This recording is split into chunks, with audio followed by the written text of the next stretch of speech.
এখন সকালে একরকম বক্তব্য দেন তো বিকালে বিপরীত বক্তব্য দেন, কখনো অন্তর্বর্তী সরকারের প্রশংসা করেন, কখনো সমালোচনা করেন, কখনো বিএনপিকে জোটবন্ধু বলেন, কখনো তাদের চাঁদাবাজির সমালোচনা করেন, কখনো নাহিদদের প্রশংসায় ভাসান, আবার কখনো ওদের সরাসরিভাবে সরকারি পদ ছাড়তে বলেন। বর্তমান যে অন্তর্বর্তীকালীন সরকার, এইখানে উপদেষ্টাদের সক্ষমতার ঘাটতি আছে, দক্ষতা অভিজ্ঞতার ঘাটতি আছে। যেখানে একজন উপদেষ্টার নাই, একটা মিনিস্ট্রি চালানোর অভিজ্ঞতার তারে দিয়ে রাখছেন তিনটা, সরকারটা চলবে কিভাবে? ছাত্ররা এনসিপি একটা দল গঠন করেছে, আবার এনসিপির দুজন উপদেষ্টা আছে, তো এনসিপি সরকারের থেকে দল বানাবে, সরকারি সুবিধা নিয়ে দল বানাবে, এটা কি কোনো দল মানবে? এই এনসিপি কে কেন্দ্র করে কিছু নতুন সুবিধাভোগী লোকও তৈরি হয়েছে, যারা আগে কোনোদিন মিছিল মিটিং এ দেখিনি, রাজপথে দেখিনি, এখন তারা সমন্বয়ক, বড় বড় নেতা। এখন তারা মনে করছে যে আমরা যারা নির্বাচনের কথা বলছি তাদের খাবার তো বন্ধ হয়ে যাবে, যেই কারণে অনেকে ইন্টেনশনালি সোশ্যাল মিডিয়ায় এই ক্যাম্পেইনটা করছে যে বিপিনুর সকালে এক কথা বলে বিকেল এক কথা। ঠিক আছে, আপনার বক্তব্য পরিষ্কার। ডক্টর ইউনূসকে 5 বছর ক্ষমতায় চাওয়া, দ্বিতীয়টি হচ্ছে বিএনপির যেসব নেতা জাতীয় নির্বাচনের দাবিতে সোচ্চার, তাদের ব্যঙ্গ করে ক্যাম্পেইন, এই দুটি ক্যাম্পেইন নিয়ে আপনার অবস্থান কি, আপনাদের অবস্থান কি? কোন চাওয়াটা বা কোন দাবির পক্ষে আপনারা, অর্থাৎ ডক্টর ইউনূসকে আরো কয়েক বছর, মানে আওয়ামী লীগের যে টেনিয়রটা থাকার কথা ছিল, জনপ্রিয়ভাবে এটি বলা হচ্ছে 2024 সালের জানুয়ারি মাসে আওয়ামী লীগ এই মেয়াদে ক্ষমতায় বসছিল, 2028-এর শেষে তাদের ক্ষমতার মেয়াদ শেষ হওয়ার কথা, সেই পর্যন্ত ডক্টর ইউনূসের থাকাই উচিত।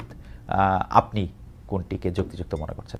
ডক্টর ইউনূসকে 5 বছর নির্বাচিত সরকারে পাওয়ার একটা আকাঙ্ক্ষা আমাদের এই আন্দোলনের, বিশেষ করে ছাত্র আন্দোলনের একজন পরিচিত ছাত্র নেতা, তিনি ফেসবুকে স্ট্যাটাস দিয়েছিলেন, যেটা কি মূলত অনেকে ভেবেছে যেহেতু তার সোশ্যাল মিডিয়াতে একটা বড় ফ্যান ফলোয়ার্স আন্দোলন কেন্দ্রিক আছে, অনেকে সেটা কপি করেছে, প্রচার করছে, ভাবছে যে যেহেতু তারা এই আন্দোলনের একটা পরিচিত মুখ বা পরিচিত নেতা, কাজে এটা হয়তো তাদের দৃষ্টিভঙ্গি, এবং যেহেতু তাদের মধ্যে আবার সরকারেও তাদের দুজন এখনো প্রতিনিধি আছে, 3 জন ছিল, একজন পদত্যাগ করে দল গঠন করেছে, অনেকে ভেবেছে তাহলে এটা বোধহয় এই সরকার ছাত্র নেতা তাদের একটা মনোভাব, তো কাজে এইটাকে পাবলিকলি এন্ডোর্স করা বা এটার পক্ষে জনমত গঠন করা, এইরকম ভাবেও কেউ কেউ ক্যাম্পেইনটা করতে পারে। তবে এটার সরকারের পক্ষ থেকেও জানানো হয়েছে যে এই ধরনের চিন্তা ভাবনা তাদের নাই। দ্বিতীয় কথা, সরকারের যদি থাকেও, এখানে আমি কিংবা সাকিব ভাইয়ের মতো আমরা যারা একটা গণতান্ত্রিক ব্যবস্থার জন্য আওয়ামী ফ্যাসিবাদের বিরুদ্ধে লড়াই করেছি, তারা তো সেটা কখনোই মানবো না, কাজে এই ক্যাম্পেইনের পক্ষে থাকার প্রশ্নই ওঠে না। এবং আপনি কি চান? যে আপনি বলছেন যে ক্যাম্পেইনের পক্ষে, আপনি চান যে ডিসেম্বর বা জুনের মধ্যেই নির্বাচন হোক, সেটা আপনি চান? আচ্ছা, আমার পজিশনটা বলছি, আপনার দুইটার একটু উত্তর দিয়ে আসি। আর সেকেন্ড একটা ক্যাম্পেইন যেটা বলেছেন যে বিএনপির যেসব নেতা ইলেকশনের জন্য খুব সরব এবং সোচ্চার, তাদের বিষয়ে নানান ধরনের একটা ক্যাম্পেইন আবার চলছে, অনেককে হেয় করা হচ্ছে, নানানভাবে প্রশ্নবিদ্ধ করা হচ্ছে।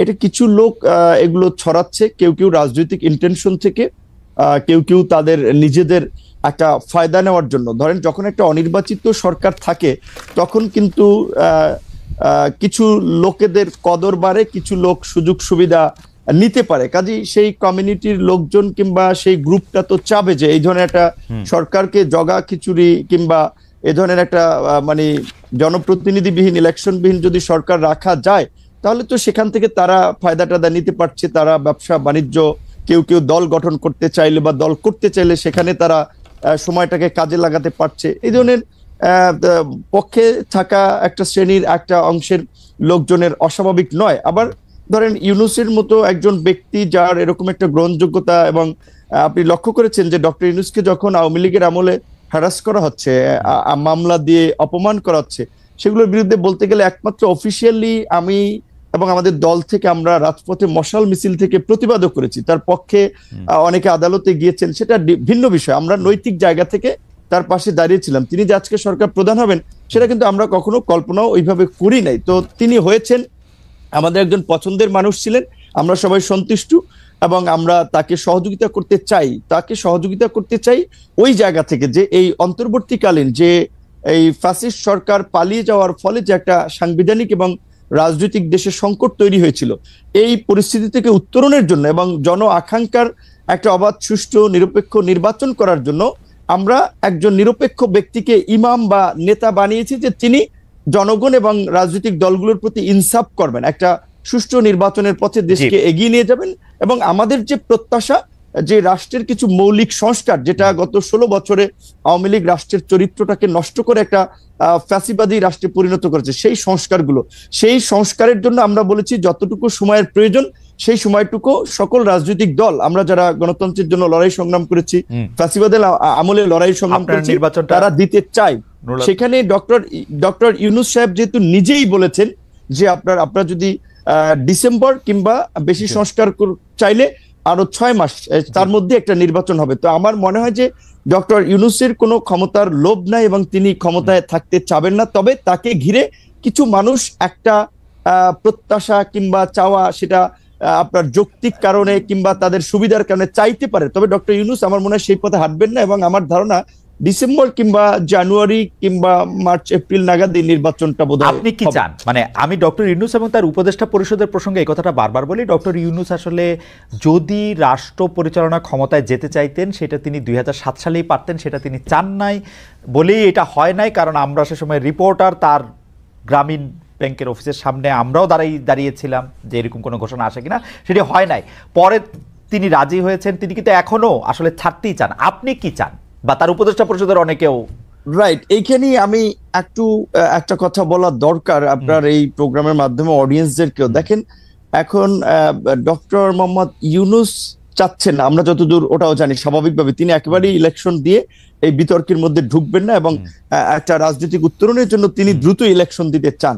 এখন তাহলে ধরেন আমাদের এই আন্দোলনের পরিচিত একজন ছাত্র নেতা, তিনি ছাত্র নেতা হলেও তার একটা দায়িত্বশীল জায়গা আছে।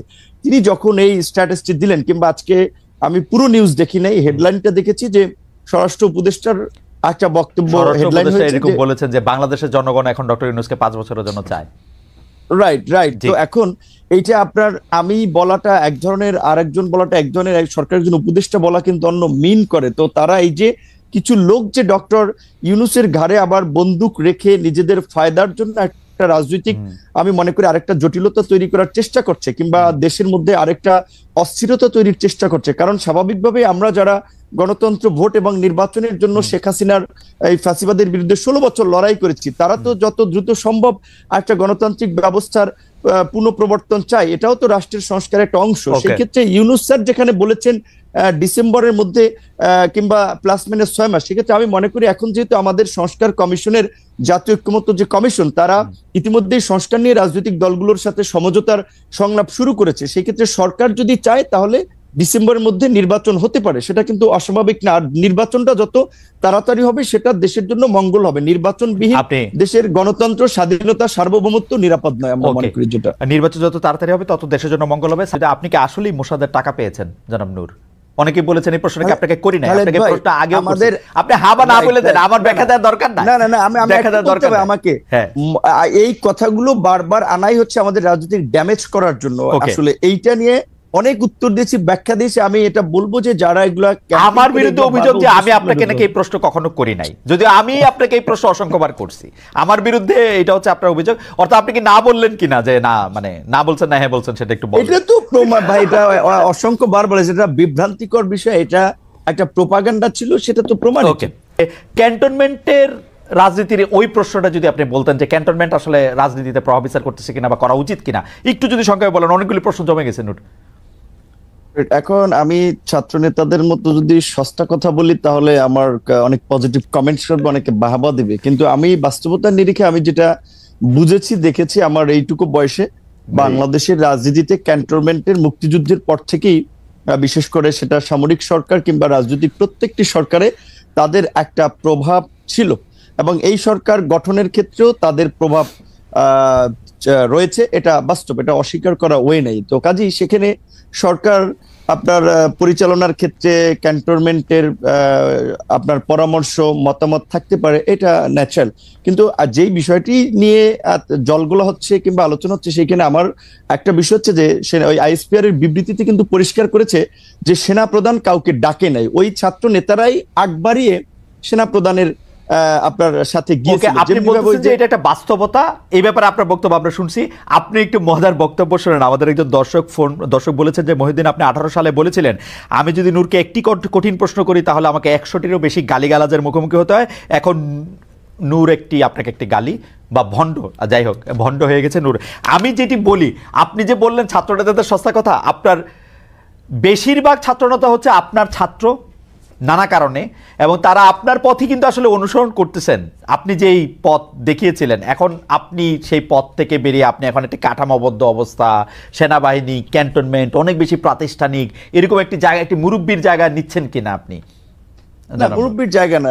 বাস্তব কথা হচ্ছে, শুনেন, আমি চাইলে এই সরকার যদি সেনাবাহিনীর সহায়তা ছাড়া রাষ্ট্র পরিচালনা কিংবা সামনে একটা অবাধ, সুষ্ঠু, নিরপেক্ষ নির্বাচন, এটা সম্ভব নয়। কাজেই শুধু শুধু প্রতিপক্ষ করে তো লাভ নাই। সেনাবাহিনী, পুলিশ বলেন, অন্যান্য প্রতিষ্ঠানগুলো বলেন, তাদের সাথে নিয়ে আলাপ আলোচনা এবং সবাই মিলেই একটা অবাধ, সুষ্ঠু, নিরপেক্ষ নির্বাচন, এই সংকট এবং সামনের ভবিষ্যৎ, এটা নির্ধারণ করতে হবে। সেখানে ছাত্র, এই দু চারজন ছাত্র যেভাবে সামরিক বাহিনীকে একটা প্রতিপক্ষ বানিয়ে দিয়েছিল, এবং আরো দু চারজন ইউটিউবাররা বাইতুল মোকাররম থেকে ক্যান্টনমেন্ট অভিমুখে যাত্রা করার জন্য একটা উস্কানি দিয়েছিল, এটা যদি হইতো, বাংলাদেশে তো আরেকটা অন্যরকম পরিস্থিতি তৈরি হতো। সাকিব ভাই যেটা বলেছে, সেনাবাহিনী যদি এই